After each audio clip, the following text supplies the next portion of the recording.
I still remember the exact way Linda's voice sounded. Soft, satisfied, and much too calm for what she had just done. She leaned closer to me across the kitchen island, her fingers brushing the envelope as if she were petting a sleeping cat. "One day you'll thank us," she whispered. Her eyes didn't blink. Her smile didn't move. But her hand tightened around the envelope, my envelope, as though she was already claiming the future it contained. Inside were the documents I had been preparing for months. The property survey, the renovation receipts, the notarized statement from the county clerk, and every email trail confirming that I alone had paid for the land and the construction. Months of planning. Months of saving. Months of quietly preparing for the retirement home I had dreamed of since I was 30. And in a single afternoon, she and my husband, Mark, had found a way to insert themselves into the ownership. Their names. Not mine alone. The deed I had expected to see, the deed I had worked for, had been altered. Or rather, replaced. The original version, the one with my name only, had gone missing from our home office. In its place sat a new deed, hastily drafted and incompetently formatted, bearing all three names. Mine, my husband's, and Linda's. She said they were protecting the family legacy. She said it was better this way. She said I would thank them. When we sat down at the kitchen table that day, I kept my hands in my lap so she wouldn't see how tightly I was clenching them. My pulse throbbed behind my eyes, but my voice stayed calm. Quiet. Controlled. "How long have you been planning this?" I asked. Linda's smile widened. "Oh, don't be dramatic, dear. We're helping you." Helping. That was her word for it. Helping. As though taking control of my retirement home was a charitable act. As though absorbing the property into their family was an act of generosity.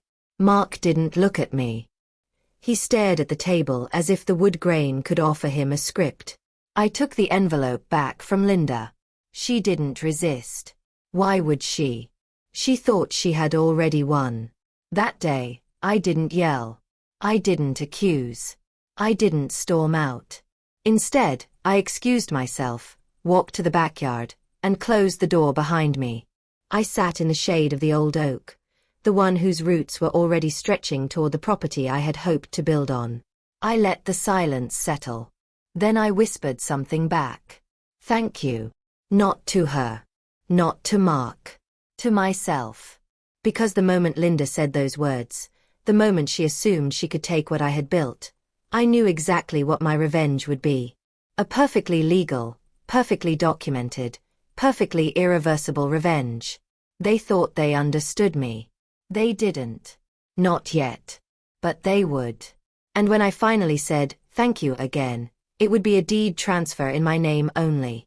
My name is Margaret Holloway, though most people call me Maggie. I'm 67 years old, and I have reached a stage in life where I no longer rush. Not for anyone, not for anything, and certainly not for validation. You learn, after a certain number of decades, that silence is a far sharper instrument than shouting. And documentation. Well, documentation is sharper still. I spent 40 years as a librarian and archivist, first at the county public library, then at the university archives. My work, my nature, my instinct, all revolve around the same quiet truth. Every paper tells a story, and every story leaves a trail. That habit, saving copies, labeling files, backing up everything twice, wasn't a quirk. It was a lifeline. And, as it turned out, it would become my greatest weapon. I've always been methodical, deliberate. Even my griefs have been organized. When I lost my parents, I catalogued their letters, folded their photographs, and created an oral history so my grandchildren could hear their voices someday. When Mark and I married 28 years ago, I kept every receipt from the wedding, every vendor contract, every thank you card. I told myself it was sentiment. It wasn't. It was training. Life teaches you in layers, and sometimes, the lessons you collect in youth end up protecting you in old age. I met Mark when I was 39 and he was 43. We married within a year. He had an easy laugh, gentle hands, and an ability to talk his way out of anything. Back then, I found it charming. Back then, I thought charm and trust were the same thing. It took me far too long to learn otherwise. His mother, Linda, entered the marriage like a storm that refused to pass. She was elegant in the sharp, unkind way that some people mistake for sophistication. She never raised her voice, but she never softened it either.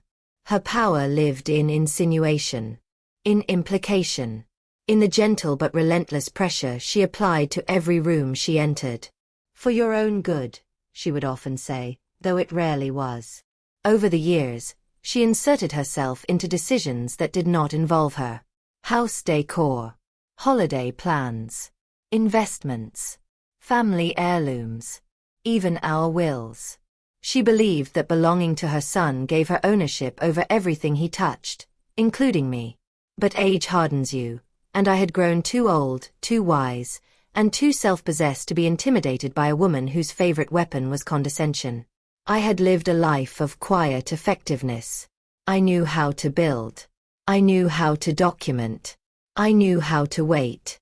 And most importantly, I knew how to finish what I started. So when I sat under that oak tree with the envelope Linda thought she had stolen from me, I didn't panic. I didn't despair. I planned. Because at 67, I am past the age of being manipulated. I am at the age of consequences. The truth is, my marriage to Mark had begun with compromise. Small ones at first, the kind that masquerade as cooperation. Of course your mother can stay with us for a week. Yes, we can drive her to her appointments. She's lonely.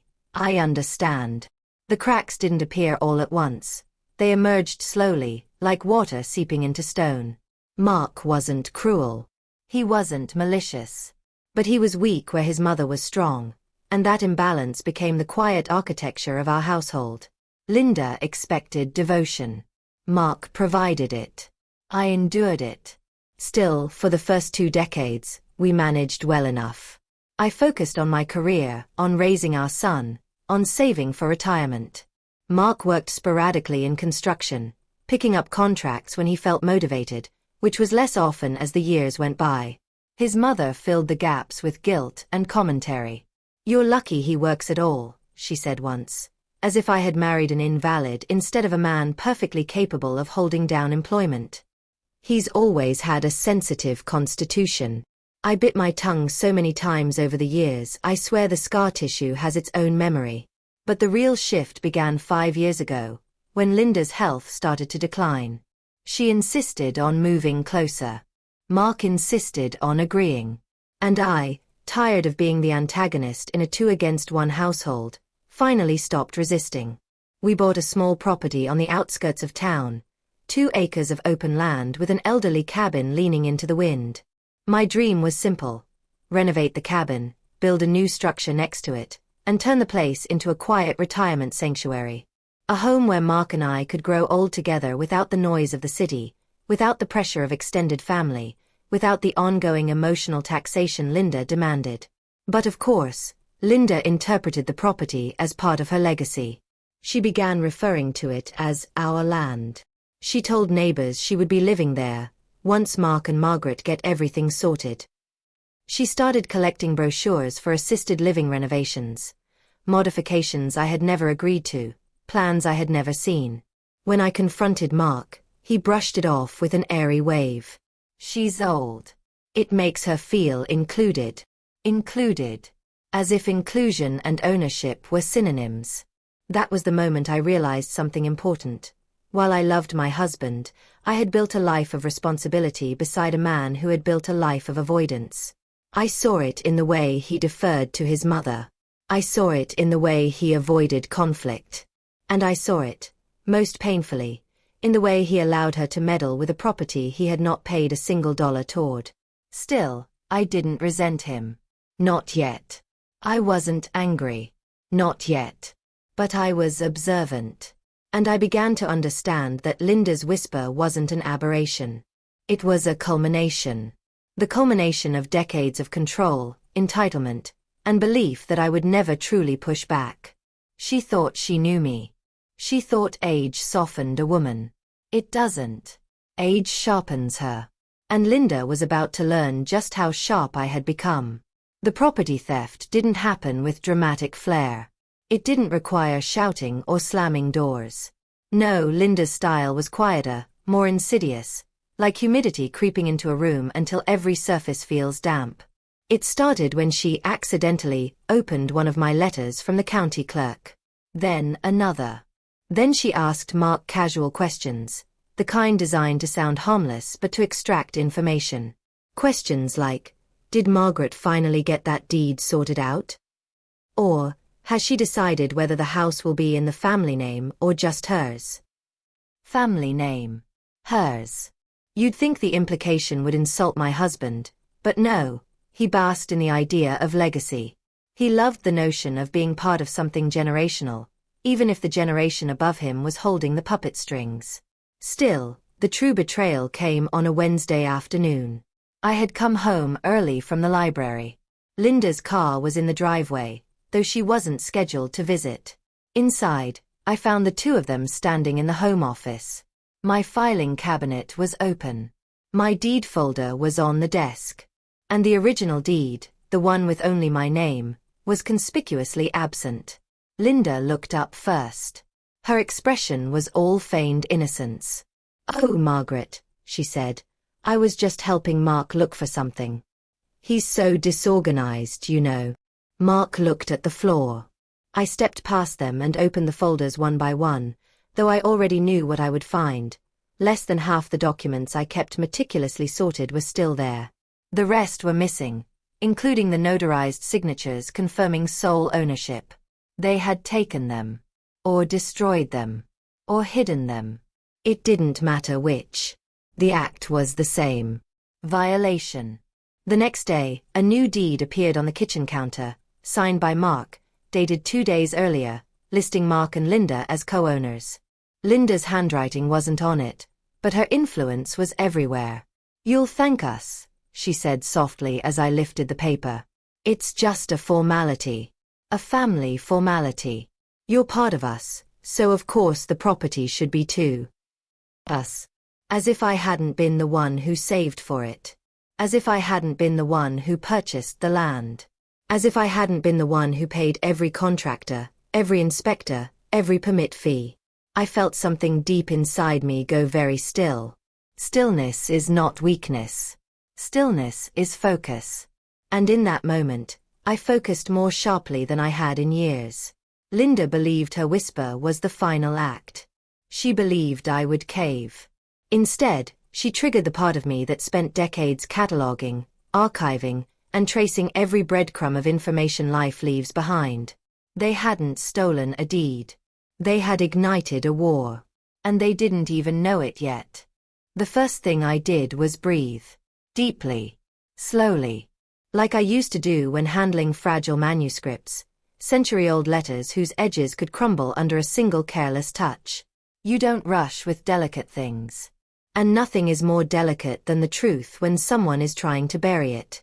I spent the next 2 days alone, moving quietly through the house, looking at every drawer, every shelf, every box that might contain the missing documents. I didn't confront them. Not yet.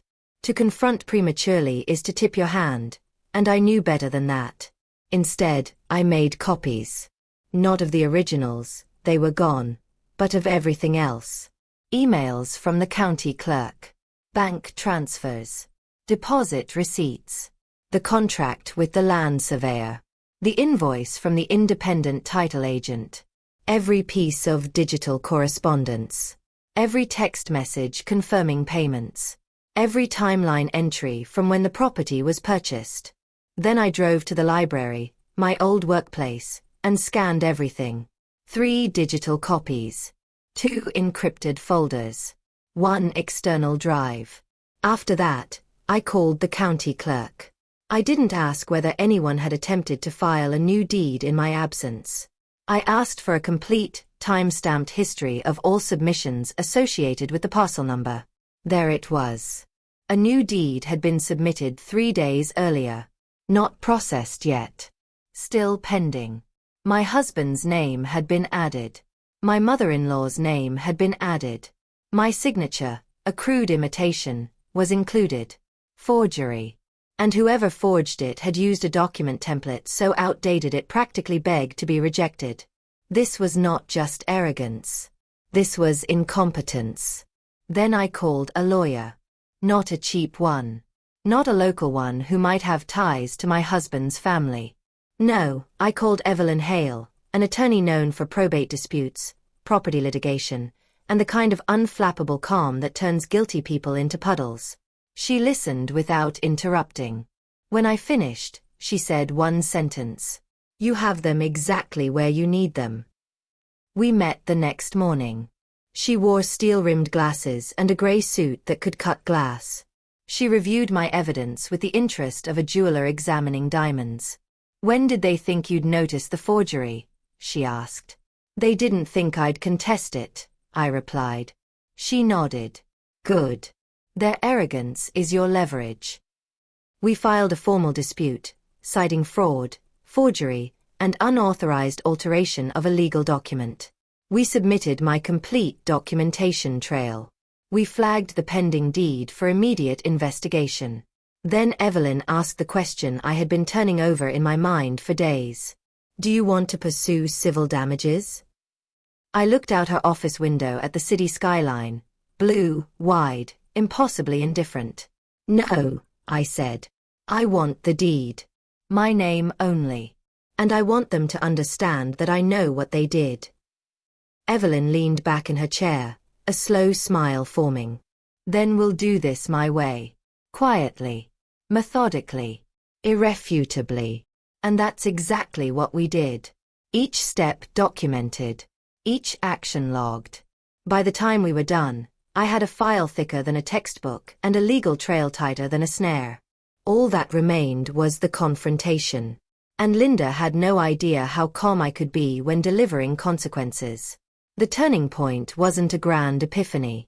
It wasn't cinematic lightning or a dramatic outburst. It happened quietly, in my kitchen, at dawn, while the kettle whistled and sunlight slid across the tile like a slow-moving tide. I was stirring my tea when I realized something. I didn't want revenge driven by anger. I wanted revenge grounded in clarity, in truth, in control. I wanted the kind of justice that didn't need volume, only precision. That morning, I set the mug down, folded my hands, and whispered the words that would become my anchor. You don't get to take my life's work. It was simple. It was steady. And it was final. I invited Mark to dinner that evening. Just Mark. Linda, predictably, insisted on joining, but I told her I needed a marriage conversation. She hated being excluded. The look she gave me was sharp enough to peel paint, but she stayed home. When Mark arrived at the restaurant, he looked nervous. Good. Nerves create honesty. We ordered quietly, ate quietly, and then, when the plates had been cleared, I slid a manila folder across the table. Read it, I said. He opened it. Inside were copies, printed and time-stamped, of the county records, the trail of digital payments, the emails, and the pending fraud investigation. His face drained of color as he flipped through the pages. Where did you get all this? I created it, I replied. He swallowed. It was my mother's idea. Of course it was. But weakness and complicity often wear the same costume. Margaret, I didn't think you'd be this upset. Upset. He thought I was upset. As though this was about emotion rather than violation. I spoke calmly, slowly, each word deliberate. You forged my signature. You attempted to transfer legal ownership. You went behind my back. And you thought I would simply accept it. That isn't upset. That's insult. His eyes darted around the restaurant. What happens now? You're going to tell me the truth, I said. Every detail. Every conversation you had with your mother. Every plan. Every document she touched. And he did. If guilt is a river, then fear is the flood that follows. Mark confessed everything. How Linda convinced him that I was too sentimental to manage property. How she insisted the house should belong to the bloodline. How she believed I was too old to understand long-term planning. How she wanted security. Security. In my home. Purchased with my retirement funds. After years of passive-aggressive commentary disguised as concern. When he finished, he looked at me with the expression of a child expecting punishment. What are you going to do? I stood, gathering the folder. What I always do, I said softly. Document. Correct. And conclude. He reached for my hand. I stepped back. I'm not leaving you, I said. But I am no longer protecting you from consequences. He didn't understand what I meant. He would. Soon. And his mother would understand even more clearly. The county hearing took place 3 weeks later. A small room. Fluorescent lights. A long oak table polished dull by decades of elbows and shame. The kind of room where truth comes out simply because lies don't know how to sit still under institutional lighting. Linda arrived in a cloud of perfume and indignation. Mark followed her, shoulders slumped, hands shoved deep in his pockets. I came alone. Evelyn met me at the door, her expression composed and sharp. Inside, the clerk read aloud the findings of the investigation. Submitted deed is invalid due to irregularities in signature authenticity, formatting discrepancies, and missing notarization. Irregularities. A polite word for obvious forgery. Linda's lips tightened into a thin, bloodless line. The clerk continued. Original deed holder, Mrs. Margaret Holloway, has provided extensive documentation confirming sole financial responsibility and legal ownership. Then Evelyn spoke. Calmly. Succinctly. With the kind of quiet authority that makes people sit straighter without realizing why. She presented the timeline, the receipts, the scanned documents, the payment trails, the emails, and the digital backups. She didn't raise her voice. She didn't dramatize anything. She didn't need to. Facts do not require theatrics. Linda tried to interrupt several times, but the clerk shut her down each time with a firm, Mrs. Weston, please allow the attorney to finish. When the review concluded, the clerk looked at each of us in turn. The fraudulent deed will be removed from the system. The original deed will be reinstated. Ownership rests solely with Mrs. Holloway. Mark exhaled sharply, as though he had been holding his breath for weeks. Linda, however, looked personally offended by reality. This is absurd, she snapped. You can't just erase us from the deed. You were never legally on it, the clerk replied. Linda's eyes slid to me, narrow and glittering. You think you've won. I met her gaze steadily. I don't think anything. I know what I documented. Then the clerk handed me an envelope, the official reinstatement notice. Stamped. Signed. Irrefutable. But that wasn't the downfall. The downfall came seconds later, when the clerk added, almost as an afterthought. Due to the attempted fraud, both parties, Mr. Weston and Mrs. Weston, are barred from initiating any future property claims regarding this parcel. Linda's mouth fell open. Mark blinked. Evelyn allowed herself the faintest hint of a smile. The ban meant they had no legal standing. No claim. No seat at the table ever again. They weren't merely excluded, they were removed. Permanently. And it was all documented. Linda walked out stiffly, followed by Mark, who didn't look at me. Shame is heavy. It drags the eyes to the floor. When I stepped outside, the air felt crisp and unfamiliar, like the first breath after a long submersion. It was done. But the aftermath had only begun. For days after the hearing, the house was quiet in the way a place becomes quiet after a storm. Not peacefully, but cautiously. Mark moved around like a man afraid to bump into consequences. Linda avoided me entirely, retreating into her apartment with the blinds drawn as if sunlight itself had sided with me. I spent my mornings walking the property, watching the birds claim their branches, watching the wind comb through the grass. It felt good to remember that land doesn't lie and soil doesn't manipulate. Nature doesn't plot. It simply exists. Mark tried to apologize more than once, but apologies require courage. What he offered were fragments, half-finished sentences, nervous glances, a timid hand reaching across the kitchen table before withdrawing again.